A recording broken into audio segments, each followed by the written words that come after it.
এই যে কবরের যে আযাব, যে আমরা একটা কথা বলি, এটা আযাব বলে না, রুহের আযাব। কিসের আযাব? রুহ। দেহ তো আপনার নাই, ওখানে দেহ আছে? দেহ তো পচে গেছে, গলে গেছে। তাহলে আযাবটা কিসের? রুহের। বুঝাচ্ছি আমি। এই এই পড়াশোনাটা করেছি ইমাম গাজ্জালী রাহিমাহুল্লাহর বই থেকে। এত গভীর মানে লেখা, মানে ধরতে গেলেও মনে হয় যে একটা লাইন 10 বার পড়তে হচ্ছে। একটা এক্সাম্পল দিয়ে তিনি বোঝাচ্ছেন, একটা এক্সাম্পল দিয়ে বোঝাচ্ছেন এভাবে। তিনি বলছেন এটা একটা উদাহরণ মাত্র, এটাই প্রকৃত ব্যাখ্যা না, একটা উদাহরণ মাত্র। বোঝানোর চেষ্টা করছেন তিনি এভাবে যে আমরা যখন ঘুমাই, অনেকে ভালো স্বপ্ন দেখেন না? ভালো স্বপ্ন দেখে আপনার কাছে ভালো লাগছে, খুব মজা লাগছে না? স্বপ্নের মধ্যে আপনি কি ভালো ফিল করছেন? মাশাআল্লাহ, ভালো লাগছে, উঠছেন ফিরছেন খাচ্ছেন। যখন কোনো খুব ভালো আপনি একটা স্বপ্ন দেখেন, আপনার কিন্তু ভালো লাগে। আপনি স্বপ্নে, ঘুমন্ত অবস্থাতেই আপনি স্বপ্নে বাস্তবের ফিলিংস পাচ্ছেন, এমন হয় না? আল্লাহ পাক যদি আপনাকে স্বপ্নের মধ্যে রেখে দেন, ধরেন 1 বছর, 1.5 বছর, 2 বছর, তার মানে 1-2 বছর আপনি স্বপ্নের মধ্যেই বাস্তবের ভালো লাগার ফিলিংসটা পেতে থাকবেন, কিন্তু আপনি ঘুমিয়ে আছেন। বাইরে থেকে আমি আপনাকে দেখছি যে আপনি ঘুমিয়ে আছেন, আপনি ঘুমন্ত অবস্থাতেও ভালো স্বপ্ন দেখেই ভালো ফিল করছেন। তিনি বোঝাচ্ছেন, উদাহরণ দিয়ে বোঝাচ্ছেন, এটা কিন্তু ব্যাখ্যা নয়, জাস্ট একটা বোঝাচ্ছেন উদাহরণ দিয়ে। আল্লাহ পাক যখন শহীদদের রূহগুলোকে জান্নাতে রেখে দেন, জান্নাতে তারা এইভাবে রূহগুলো ঘুরতে থাকে, ফল ফলাদি খেতে থাকে, পাখির ডানা, পাখির মধ্যে রূহ দিয়ে দেন, সবুজ পাখি, এই পাখি উঠতে থাকে, তারা ভালো ফিল করতে থাকে। ওই হায়াতটাকে আল্লাহ পাক তাদের কাছে বাস্তব বানিয়ে দিয়েছেন। কথা বুঝতে পারছেন? ওই হায়াতটাকে আল্লাহ পাক তাদের কাছে বাস্তব বানিয়ে দিয়েছেন। তাদের কাছে মনে হচ্ছে এটাই বাস্তব, এটাই জগৎ। আল্লাহ চাইলে করতে পারেন না? একটা ঘুমন্ত মানুষ যদি আল্লাহ করতে পারেন, তাহলে শহীদদের ব্যাপারে করতে পারেন না? পারেন। আবার ধরেন একজন মানুষ পাপাচারী, আপনি কখনো কখনো স্বপ্ন দেখেছেন, ভয়ের স্বপ্ন, আটকে উঠছেন, শ্বাস বন্ধ হয়ে যাচ্ছে, এমন হয়নি অনেকদিন? আর হবে তো বেশি, কারণ কানে তো হেডফোন দিয়ে গান শোনেন, আর হেডফোন কানে দিয়ে ঘুমান, এফএম শুনতে শুনতে ঘুমান, এই কি করতে করতে ঘুমান। ঘুমানোর আগে তো দোয়া কালাম নাই, দোয়া কালাম মাসলুম দোয়া কালাম তো নাই, সূরা মুলক নাই, সূরা বাকারা শেষের আয়াত নাই, ইত্যাদি নাই, পবিত্রতা নাই, বিছান ছাড়েন না, লাইটস অফ করেন না। আপনার সুন্নত মাফিক তো ঘুমাচ্ছি না। ঘুমানোর কতগুলো সুন্নত জানেন? ঘুমানোরই কত সুন্নত আছে। ইস্তেঞ্জা করতে হয়, ওযু করে আসতে হয়, পারলে মেসওয়াক করে নেয়, বিছান ঝাড়তে হয়, বিসমিল্লাহ বলে লাইট অফ করতে হয়, দরজা খিল দিতে হয়, পাত্র যদি থাকে খাবার পাত্র, পানির পাত্র ঢেকে দিতে হয়, তারপরে পড়তে হয় বিছানায় গিয়ে আয়াতুল কুরসি, সূরা বাকারা শেষের 2-3টা আয়াত, সূরা ফালাক নাস ইখলাস, হাত একত্রিত করে ফু দিয়ে সারা গা মাসাহ করতে হয়। ডান কাত হয়ে আল্লাহুম্মা বিইসমিকা আমুতু ওয়া আহইয়া বলে এই যে 33 বার সুবহানাল্লাহ, 33 বার আলহামদুলিল্লাহ, 34 বার আল্লাহু আকবার পড়তে পড়তে ঘুমাতে হয়। কয়জন জানে? কয়জন ঘুমানোর সুন্নত? ঘুমানোর আগে এখন কানে হেডফোন, ব্লুটুথ, হাবি জাবি এইসব দিয়ে যুবকরা ঘুমাচ্ছে।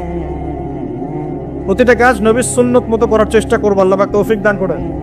এই যে 9 নম্বর ওয়াদা করেন, জীবনের প্রতিটা কাজ নবীর সুন্নাহ মতো করবেন। রাজি আছেন ইনশাআল্লাহ? একদম চেহারা থেকে শুরু হবে, চুল দাড়ি পোশাক আশাক থেকে শুরু হবে। আল্লাহ পাক যত উপরে নিয়ে যাবেন, আপনি যেখানেই যান নবীর সুন্নাত বাস্তবায়ন করবেন ইনশাআল্লাহ। আল্লাহ পাক তৌফিক এনায়েত করুন, বলি আমিন। মনে করেন খারাপ স্বপ্ন দেখছেন, খারাপ স্বপ্নে এখন আপনি কষ্ট পাচ্ছেন, দেখছেন যে পানিতে ডুবে যাচ্ছেন, দেখছেন যে আপনি আগুনে পুড়ে যাচ্ছেন, নাউজুবিল্লাহ, দেখছেন যে আপনি হয়তো কেউ আপনার শ্বাস গলা চিপে ধরেছে ইত্যাদি, মানে আপনি কষ্ট পাচ্ছেন। বাহির থেকে কিন্তু আমি আপনার কষ্ট বুঝতে পারবো না, পারবো? আপনি ঘুমিয়ে আছেন, ঘুমিয়ে আপনি কষ্ট পাচ্ছেন। এখন এই ঘুমন্ত কষ্টের স্বপ্নটাকে আল্লাহ পাক যদি 5 বছর লম্বা করে দেন, পারবেন কিনা? আল্লাহ পাক পারেন কিনা? 5 বছর ঘুমিয়ে আছেন আপনি, উঠতে পারতেছেন। এখন এটা হয় না, আল্লাহ চাইলে পারেন, সম্ভব কিনা? আল্লাহ পাক 309 বছর ঘুম পাড়ায় রাখেন নাই মানুষকে? আছে না দলিল? কোরআনে আছে না? কোন সূরায়? এই তো মাশাআল্লাহ, মাশাআল্লাহ, সূরা কাহফে আছে না? 309 বছর আল্লাহ পাক 9 জন 10 জন ছেলেকে ঘুম পাড়ায় রাখছেন না? রাখছেন। তো এখন মনে করেন যে আল্লাহ পাক আপনাকে ওই কষ্টের আযাবটাকে লম্বা করে দিলেন, কষ্টের এই স্বপ্নটাকে লম্বা করে, তার আপনি কিন্তু ঘুমের মধ্যেও কষ্ট ফিল করবেন। এখন কবরে যদি আল্লাহ পাক বারজাকের জীবনে সিজ্জিনে কিছু আত্মাকে রেখে আত্মাগুলোকে আযাব দেন, এবং ওইটাকেই যদি তাদের কাছে বাস্তব ফিল দিয়ে দেন, তাহলে কি তার আযাব পাবে না? অনেক ব্যাখ্যা আছে, যেগুলো নিয়ে আলাদা লেকচার দেওয়া লাগে। এতটুকু বোঝেন যে আল্লাহ পাক ইন্নাল্লাহা আলা কুল্লি শাইইন কাদির, আল্লাহ পাক প্রতিটা বিষয় সম্পর্কে ক্ষমতাবান। আল্লাহ পাকের হাতেই সব ক্ষমতা, আল্লাহ সব করতে পারেন। যে আল্লাহ পাক আমাকে শ্বাস নেয়ার ক্ষমতা দিচ্ছেন, নিঃশ্বাস নিচ্ছি, একটা নিঃশ্বাসের দাম কি অন্য কেউ দিতে পারবে? যে আল্লাহ পাক এনভায়রনমেন্ট বায়ুমণ্ডলের মধ্যে নাইট্রোজেন গ্যাস দিয়ে দিয়েছেন, এই গ্যাস কি কে দিয়ে, অন্য কেউ দিয়েছে? যে আল্লাহ পাক শ্বাস নেওয়ার জায়গা দিয়েছেন, আমাদের হার্ট পাম্প করছে, জন্মের সময় থেকে পাম্প করছে, এখন পর্যন্ত থামে নাই। একদিন 1 মিনিটের জন্য থেমে গেলেই শেষ। এটা কে চালু করে রেখেছে? যে আল্লাহ এত কিছু করতে পারেন, সেই আল্লাহর পক্ষে নবী সাল্লাল্লাহু আলাইহি ওয়াসাল্লামকে তার কাছে নিয়ে যাওয়া, এই আযাবগুলো দেখানো এমন কঠিন কিছু? এগুলো নিয়েও এখন মানুষ প্রশ্ন তোলে। ইমান কোন জায়গায় চলে গেছে চিন্তা করেন। তো এখানে নবীজি অনেকগুলো শাস্তি দেখেছেন, তার মধ্যে একই পাপের কারণে তিনটা শাস্তি দেখেছেন। কয়টা ভাই? এই সেই বিখ্যাত পাপের নামটাই হচ্ছে সুদ। কি নাম সেই পাপের? একবার দেখেছেন কিছু লোককে রক্তের নদীতে ফেলে দিয়ে মাথা ফাটিয়ে দেওয়া হচ্ছে। জিজ্ঞাসা করলেন এরা কারা? জিবরাইল আলাইহিস সালাম বলছে এরা আপনার উম্মতের সেই সব ব্যক্তি যারা সুদখোর ছিল। রক্তের নদী কেন? কারণ রক্ত চুষে খাইতো তারা মানুষ।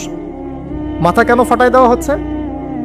কারণ এই মাথা দিয়ে বলেছিল ইন্নামাল বাইউ মিসলুর রিবা, ব্যবসা সুদ একই জিনিস। এই শয়তানি মাথা থেকে বেরোছে, এই কারণে মাথা ফাটিয়ে দেন। আর একটা শাস্তি দেখেছেন, তারা পাথর খাচ্ছে, পাথর বড় বড় পাথর খাচ্ছে, পিছনের রাস্তা দিয়ে পাথর বের হয়ে যাচ্ছে। জিজ্ঞাসা করলেন কাদের কি কারণে শাস্তি দেওয়া হচ্ছে? জিবরাইল আলাইহিস সালাম বললেন এটাও সুদের কারণে। আরেকটা দেখলেন যে এক ব্যক্তি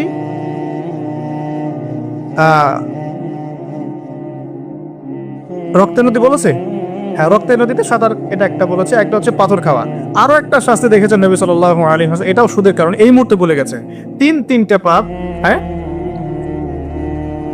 না না, ও মনে পড়েছে, শুকরিয়া আল্লাহ, শুকরিয়া।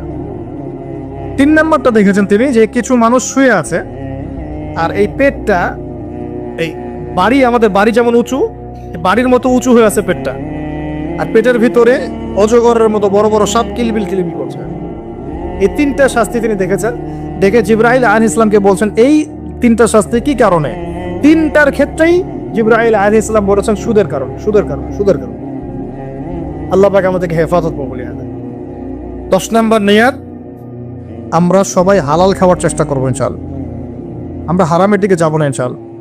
হালাল রিজিক আল্লাহ যতটুকু দিবেন এতটুকুতে সন্তুষ্ট থাকবো ইনশাআল্লাহ। এবং যদি আমি সামর্থ্যবান হই, ধনী হতে আল্লাহ পাক নিষেধ করেন নাই, ধনী হতে আল্লাহ নিষেধ করেন নাই, ব্যবসা করতে নিষেধ করেন নাই, ধন সম্পদ আল্লাহ পাক অর্জন করতেও নিষেধ করেন নাই, কিন্তু দুনিয়ার পূজা করতে আল্লাহ নিষেধ করেছে, দুনিয়ার মোহে ডুবে যেতে আল্লাহ নিষেধ করেছেন। সম্পদ ওসমান রাদিয়াল্লাহু আনহুরও ছিল, কিন্তু সেই সম্পদ তিনি তার প্রয়োজনে যতটুকু লাগতো এতটুকু ব্যয় করতেন, বাকিটা আল্লাহর রাস্তায় ব্যয় করতেন। উসমান রাদিয়াল্লাহু আনহুর মতো ধনী হতে কোনো সমস্যা আছে? আপত্তি আছে?